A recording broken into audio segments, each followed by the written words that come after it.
জাল লটারির বিরুদ্ধে অভিযান চালিয়ে বড়সড় সাফল্য গঙ্গারামপুর থানার পুলিশের। বিপুল পরিমাণ জাল লটারি উদ্ধার সহ 4 জনকে গ্রেপ্তার করল গঙ্গারামপুর থানার পুলিশ। ঘটনায় 5টি কম্পিউটার সহ একটি টোটো বাজেয়াপ্ত করল পুলিশ। বুধবার রাতে গঙ্গারামপুর শহরের বাসস্ট্যান্ড ও ধলদিঘি উত্তরপাড়া এলাকায় অভিযান চালিয়ে বিপুল পরিমাণে জাল লটারি উদ্ধার করে পুলিশ। এ নিয়ে বৃহস্পতিবার সাংবাদিক বৈঠক করে বিস্তারিত তুলে ধরলেন অতিরিক্ত পুলিশ সুপার গ্রামীণ ইন্দ্রজিৎ সরকার। পুলিশ জানিয়েছে, ধৃতরা হলেন পুলক সরকার, সুমন বেসরা, মেহেন্দি হাসান, ইমন ও পার্থ চক্রবর্তী। বৃহস্পতিবার পুলিশি হেফাজতে চেয়ে ধৃতদের আদালতে পেশ করল গঙ্গারামপুর থানার পুলিশ। পুলিশ সূত্রের খবর, বেশ কিছুদিন ধরে গঙ্গারামপুর শহরে জাল লটারির কারবার চালাচ্ছিল একদল প্রতারক চক্র। এই ঘটনার খবর আগে থেকেই ছিল পুলিশের কাছে। সেই মতো বুধবার রাতে গঙ্গারামপুর শহরের ধলদিঘি উত্তরপাড়া এলাকায় একটি বাড়িতে অভিযান চালায় পুলিশ। অভিযান চালিয়ে জাল লটারি উদ্ধার সহ এক ব্যক্তিকে গ্রেপ্তার করে পুলিশ এবং সেই ব্যক্তিকে জিজ্ঞাসাবাদ করার পরেই গঙ্গারামপুর শহরের বাসস্ট্যান্ড এলাকাতে ফের অভিযান চালায় গঙ্গারামপুর থানার বিশাল পুলিশ বাহিনী। অভিযান চালিয়ে আরও বিপুল পরিমাণে জাল লটারি উদ্ধার সহ 5টি কম্পিউটার এবং একটি টোটো বাজেয়াপ্ত করে গঙ্গারামপুর থানার পুলিশ। সেই সঙ্গে গ্রেপ্তার করা হয় মোট 4 জনকে।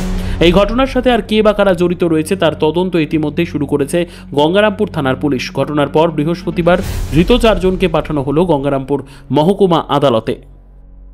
গতকাল আমাদের সিক্রেট সোর্স ইনফরমেশন থেকে আমরা পাই যে গঙ্গারামপুরের কয়েকটি জায়গায় ফেক লটারির কিছু কারবার চলছে, বিজনেস চলছে, ইলিগাল অ্যাক্টিভিটি চলছে। সেই খবরের ভিত্তিতে আমরা গতকাল সন্ধ্যেবেলা বিভিন্ন জায়গায় রেড করি। প্রথমে ধলদিঘি উত্তরপাড়া গঙ্গারামপুর থানা, এখানে রেড করে একজনকে অ্যারেস্ট করা হয় এবং ওনার কাছ থেকে প্রায় 1 কার্টুন মতো ফেক লটারির টিকিট উদ্ধার করা হয় এবং তার সাথে কিছু কম্পিউটার সেট এগুলো পাওয়া যায় ওনার দিয়ে। তারপরে ওনার ইনফরমেশনের ভিত্তিতে আমরা গঙ্গারামপুর বাস স্ট্যান্ডে আবার রেড করি।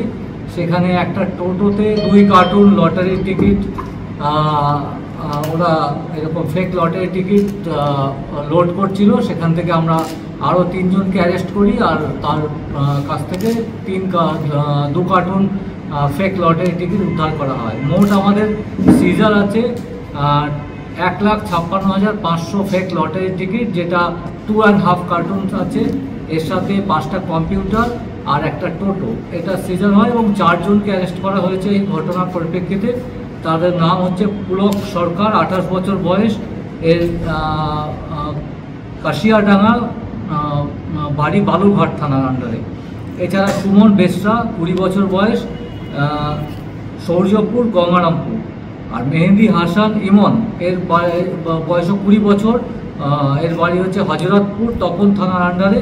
আর পার্থ চক্রবর্তী, এর 25 বছর বয়স, ঠ্যাঙ্গাপাড়া, গঙ্গারামপুর। এই টোটাল 4 জনকে আমরা অ্যারেস্ট করে গঙ্গারামপুর থানায় কেস রেজিস্টার করা হয়েছে।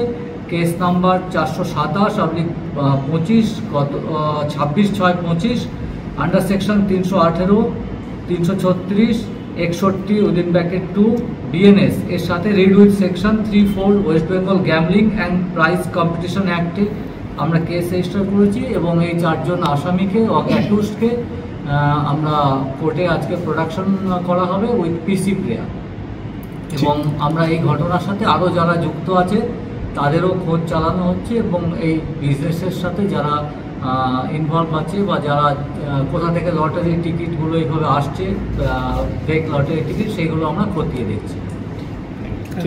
ব্যুরো রিপোর্ট, উত্তর বাংলা সংবাদ।